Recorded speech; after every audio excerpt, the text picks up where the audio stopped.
Hello again. As I said, watch previous videos to follow what's going on, because otherwise you might not understand. This is my conversation with Goldweather that you are all free to join in with. Goldweather believes in the literal translation of the Bible and believes in the Noah's Ark story.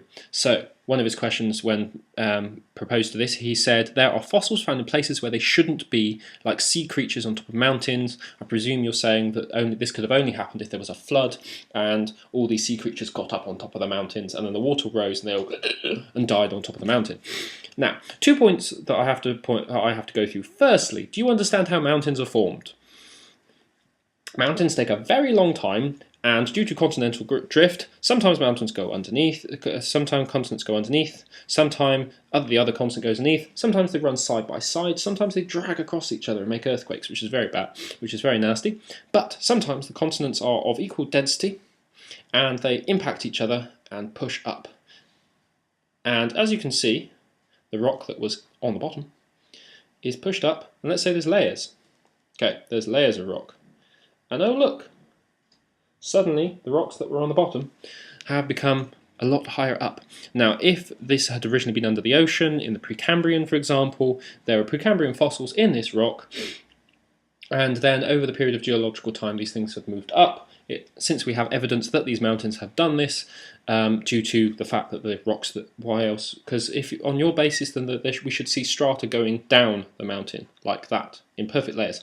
However, if you've ever been to the beach and seen the rocks like that, things move. The rocks move. It's just a lot slower than we are used to. Geological time is measured almost completely differently. What is a short time in geological time is a huge distance. We have been around for a minuscule amount of time to a mountain with a blink of an eye. So that's the first part. The second part is throughout Earth's history, we have the Earth has a slight wobble in its orbiting of the Sun. So sometimes it's a little bit close to the Sun and sometimes a little bit further away. Just enough to make the Earth a little bit hotter, enough to melt all the ice caps. We're currently in an ice age and have been for quite some time. But in the past there has not been an ice age, and the ice caps have melted and sea levels have been a lot higher. For example, where I grew up in Gloucestershire is one of these places that would have been completely covered by ocean, which was really cool as a child to know that I was wandering around in what was a Precambrian sea, and knowing that as I'm wandering around on the hills that there might have been armoured fish and giant squid with their huge cone shells. That was so exciting as a child. I used to play and pretend that I was running on the bottom of the sea surrounded by all these fishes, and, well, not fishes, but primitive fish, or not Precambrian, but yeah. Well, I'm mixing up different things. I was a child. I didn't know exactly how it worked, but I understood the basic premise of it, which was very exciting. So when that happened, things died on it, and then the water levels over a period of time have dropped because the water is now stored up in the North and South Pole. This is something that you study in school, and I don't want to be insulting, but again, I don't know where you live, and I would hope that your teachers are doing a better job of teaching children these things, because there's not really any argument about it. It is the best theory, as I said, we had, and theory is not a guess. A theory is based on all the evidence currently available to us that this is exactly what happened. We might be wrong, but I might be wrong about the pink elephant that stood behind me. One's based on evidence, one's based on belief, and yeah. This is why I started making these debates, because I found out the information that 60% of Americans believe in the literal translation of the creation story, and petition for it to happen, for it to be taught in schools. To someone like me who was growing up in England, where most people, there's quite a lot of religious people, but if from my generation, there's very few. In my university course, for example, out of 80 students, there were 3 Christians. And generally speaking, in my community, if you mention you're religious, it's a little bit embarrassing, because generally people think a little bit less of you. And creationists were, I thought, and most people I've spoken to after this, were thought of as a weird little group that existed somewhere in the deep south of America, much like we have creationists put on the same pedestal as the Flat Earth Society. When I found out that 60% of Americans believe in the literal translation of the Bible, it's really scary. And the fact that, and to some degree I could leave it, but then I realised, wait a second, they're teaching their children this. This is terrifying to me. That the indoctrination of children into beliefs that have no basis on reality.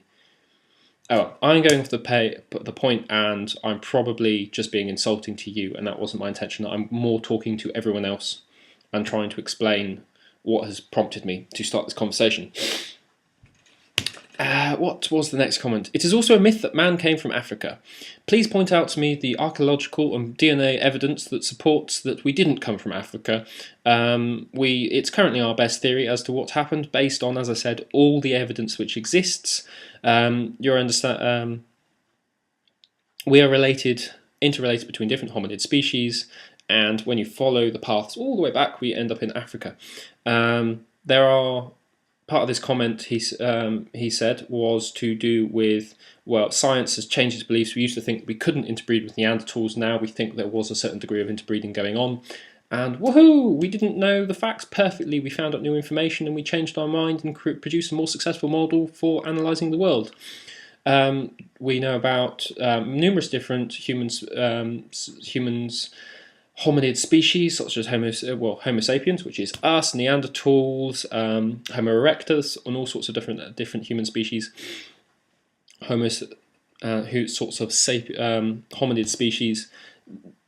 Just because we don't know everything is not an excuse to go, ha, God did it. That's not a good way of working out. I don't know the answer to a maths problem. Therefore, it's unknowable, and only God can answer that question. As we go through science, we find, as we have gone through human history, we don't know, God did it. Oh, we found the answer for it. Okay, what about that one? God did it.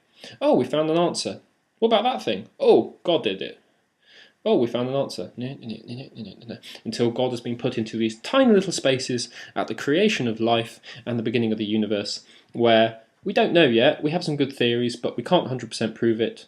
And we haven't made up an entirely successful model. We have a good theory. It's not a good explanation of saying God did it. That's slightly gone off topic on exactly what you've said, but it's just going from this point of, just because we don't know does not mean you're right about your substantiate. We have a lot of substantiated claims, and some of them are a little bit hazy. You have no substantiated claims. Doesn't mean that yours is equally as valid as ours just because we have a couple of things wrong. You have a lot of things wrong. Next, I'm going to read the exact quote for this one. Historical accuracies in the Bible, are you joking? You must have evidence if you want to be taken seriously on this issue. Generally speaking, anyone who thinks the Bible is 100% historical accurate is not going to be taken seriously by educated theologians, most religious people, and anyone who's read the Bible, to be honest, or knows anything about history. I will point to my previous video in which I stated that analysis of the Bible must be taken exactly the same as analysis of any other religious text, and if you take that analysis, the Bible does not hold up any better than any other religious text in existence. I'm about to run out of time again, so I will cover just a few of them, because to be honest there's a huge number that I could go down, but I'm going to cover just a couple of them, and anyone else is welcome to throw in their lot with this and find some other ones. So yeah, just a few of the ones I've found, and I'll see you at the next video. Bye bye.